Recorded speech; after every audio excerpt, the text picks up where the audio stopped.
Welcome to Betrayal Ledger. Let us get started with today's story.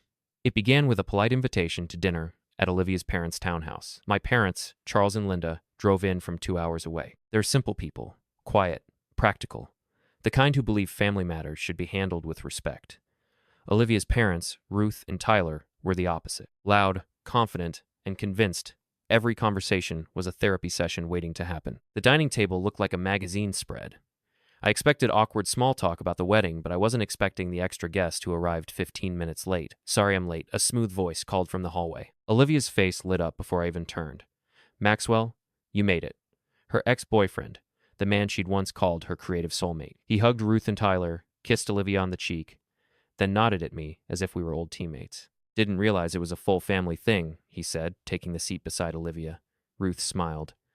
"Oh, you're always welcome here, Maxwell. You're practically one of us." Dinner dragged into its second hour. Every time Maxwell spoke, Olivia's laughter came too easily. He told stories about their college trips, the film sets they worked on, the festivals they attended together. Each story began with "we" and ended with another reminder that they'd once been inseparable. At one point, my father asked politely, "So, you and Olivia have known each other a long time?" Maxwell grinned. "Oh, forever. I probably know her better than anyone." Olivia smiled at him. "He does. He's seen me at my best and worst." Then she turned toward me. "You'd like him more if you stopped seeing him as my ex." I kept my tone calm. "It's not about liking him. It's about understanding boundaries." Her expression tightened. "Boundaries?" She gave a small, dismissive laugh. "You really need to stop worrying about things that aren't problems." The table went quiet for a moment. I didn't push back. I just looked at her, memorizing the way she said it. Confident? Sure. Untouchable. Later, I'd realized that sentence was the first crack in everything we were building. The next week, Olivia and I sat in her studio apartment surrounded by wedding notes. She was in planning mode, decisive, confident, and completely unaware of the tension still sitting between us after that dinner. "Here," she said, circling names on the wedding chart with a marker. "You'll sit with my parents, and Maxwell will be right next to me at the main table." I paused. "The main table?" "Yes," she said, like it was obvious. "He's giving a toast after my dad's speech. It's sort of a tradition in our group. He's been part of every big milestone in my life. Birthdays, premieres, everything." I leaned back, trying to keep my voice steady. "Olivia, this isn't a movie premiere. It's our wedding." She sighed. "You're overreacting again. It's not like I'm asking you to share a dance with him." Just then, my mom, Linda, stopped by to drop off some invitations. She glanced at the chart. "Sweetheart," she said kindly. "Maybe Maxwell could sit at one of the friends' tables. It might be less confusing for guests." Olivia's smile stiffened. "Confusing? My friends all know him." Ruth, who had come with her, jumped in. "Linda, dear, we believe in keeping family close, even chosen family. Maxwell is family." Tyler nodded, adjusting his glasses. "Jerry, you need to understand that trust means accepting the people who matter to your partner." I looked from them to Olivia. "So, to be clear, this man who used to date you will be seated next to you at our wedding and giving a speech." Olivia crossed her arms. "Yes, because he's important to me. And if you can't handle that, maybe you're not as evolved as I thought." Ruth gave an approving nod like they'd rehearsed it. I said nothing. Just a quiet, calm nod. "Okay, we'll see." I wasn't agreeing. I was observing because this wasn't about a seat at a table anymore. It was about where I stood in her life. And for the first time, I had the sinking feeling I was sitting in the wrong place. 3 days later, I came home early from a client meeting. Olivia's car wasn't in the driveway, but there was music playing inside. I stepped into the living room and froze. Maxwell was standing near the couch, unpacking camera gear like it was his own house. He looked up casually. "Oh, hey, Jerry. Olivia told me to drop this off. Thought she'd be here by now." "She didn't mention it," I said. He shrugged. "We've been editing her short film together. You know how it is. Deadlines. What I knew was that no one should be in my home without me knowing. You used her key." He smiled like it was funny. "She gave it to me a while ago." "Relax, man." I didn't answer. I opened the front door and gestured politely. "Next time, let her handle her own deliveries." He hesitated, then packed up and walked out without another word. When Olivia came home that evening, I was waiting at the kitchen table. "Why does Maxwell have a key to our house?" She put her bag down slowly. "He needed access to the studio room for our editing sessions." "We live here, Olivia. You didn't think I should know someone else had a key?" Her tone sharpened. "You're being controlling again." "It's just a key, Jerry. Stop making everything a boundary issue." "I'm not controlling," I said evenly. "I'm asking for respect. There's a difference." She rolled her eyes and walked off. That was the end of the conversation for her anyway. For me, it was a new line in the sand. A week later, we attended a small film event at a local gallery. Olivia's short film was screening and the room was packed. When she went up to speak, she smiled at Maxwell in the front row. "I couldn't have done this without my best friend and creative partner, Maxwell," she said into the mic. "He's been with me through every dream and disaster. No mention of me. Not one word." I stayed until the applause faded, then quietly left. That night, I stopped asking questions. I started listening to what her actions were already saying. 2 weeks later, Olivia's mother called. "We'd like to have you both for dinner on Sunday," Ruth said in that carefully polite tone people use when trouble's already brewing, just to clear the air. My parents came along. Everyone sat at the long oak table. Tyler poured wine, trying too hard to sound casual. "Relationships evolve, Jerry," he said. "You can't let insecurity ruin something that could be great." Olivia looked at me. "Dad's right. I'm tired of defending my friendships. Maxwell isn't the problem. You are." "I'm not defending insecurity," I replied. "I'm defending boundaries." Ruth leaned forward. "Boundaries are walls, Jerry. Marriage is about inclusion." I could feel my mother's patience thinning beside me. She spoke softly. "Inclusion is kind, but not when it confuses loyalty." That hit harder than anyone expected. Olivia's face went red. "You people act like I'm betraying him. Maxwell is family.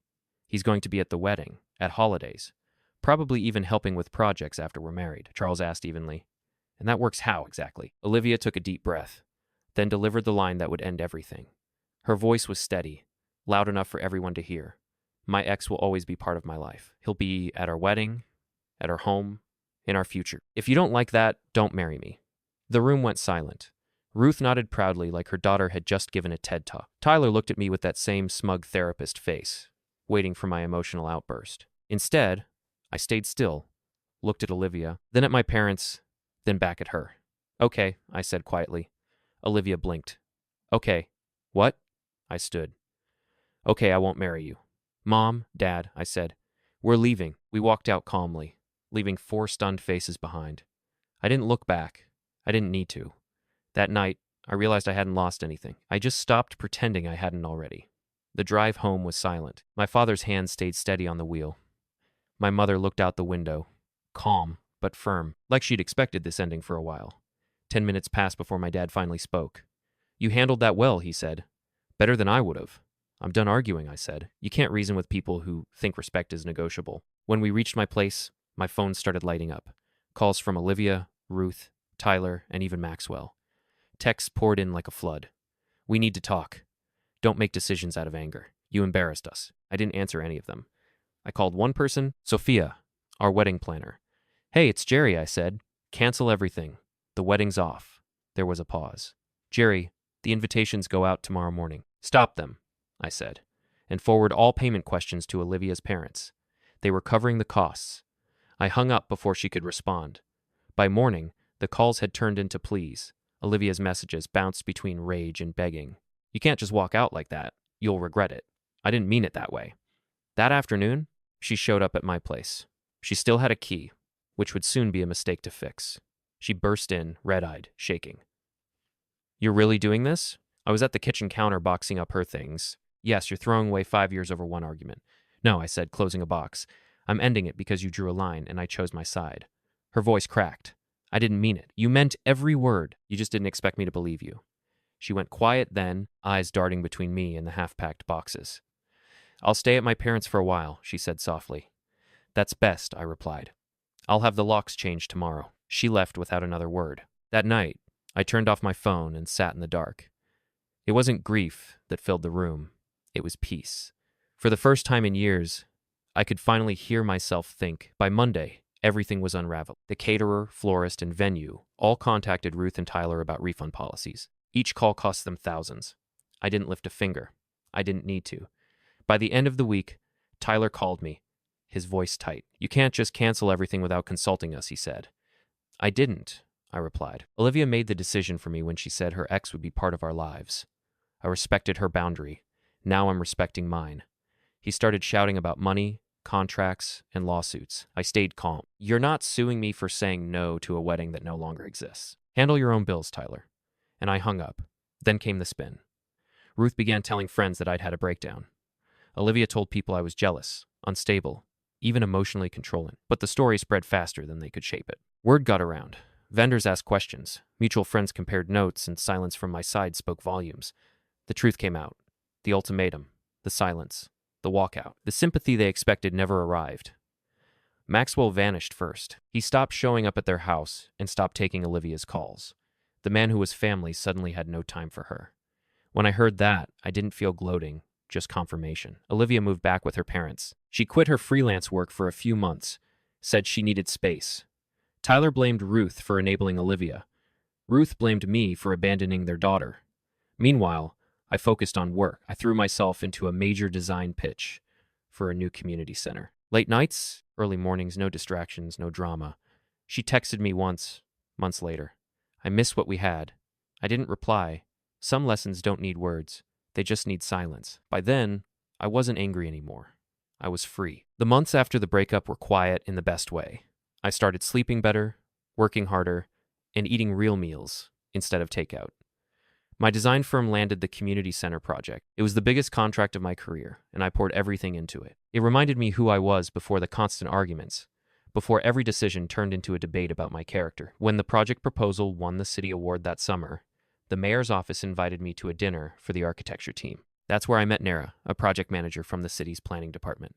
She was sharp, funny, and direct. The kind of person who asked questions because she actually wanted answers, not control. We started running into each other more often. Meetings, progress reviews, site visits. I didn't think much of it at first. Then one night, after we'd stayed late finalizing a layout, she smiled and said, "You don't talk much about your personal life." I smiled back. That's because I finally have one worth keeping quiet about. We started having coffee after meetings, then dinner after work. She listened more than she talked, and when she disagreed, she didn't turn it into a performance. Everything with her felt steady, real. I didn't rush into anything. I wasn't looking for a replacement. I just wanted peace, and she fit into that without forcing it. Meanwhile, word about Olivia's situation trickled through mutual friends. Her parents had downsized to a smaller house. The canceled wedding had damaged them. Maxwell had moved on completely, working overseas with another director. For the first time, I felt no bitterness toward any of them. They'd built their world on perception. I'd rebuilt mine on a foundation. A year after that final dinner, the city held a charity gala at the newly completed community center. It was the first major event inside the building, and I was the guest architect. Nara came with me, wearing a simple black dress and her usual calm smile. As we walked in, I caught sight of the catering team setting up trays near the entrance. One of the volunteers turned, and for a split second, I didn't recognize her. Then she looked up. Olivia, she froze. The confident woman who once lectured me about modern love looked smaller now. Tired eyes, forced smile, a shadow of the person I used to know. Our eyes met for just a moment. She managed a faint, polite nod. I returned it. Nara didn't ask. She didn't need to. An hour later, as I was stepping away from a group of guests, Olivia approached quietly. "Hi, Jerry." "Hi, Olivia." She looked down, then back at me. "You look happy." "I am," I said simply. "I just wanted to say I'm sorry," she said. "For everything. I thought you'd bend like everyone else does." I nodded. "You showed me who you were. I just finally believed you." She gave a small, broken laugh. "Maxwell's engaged now. I'm figuring things out." "I hope you do," I said. There was no anger, no victory in my voice. Just finality.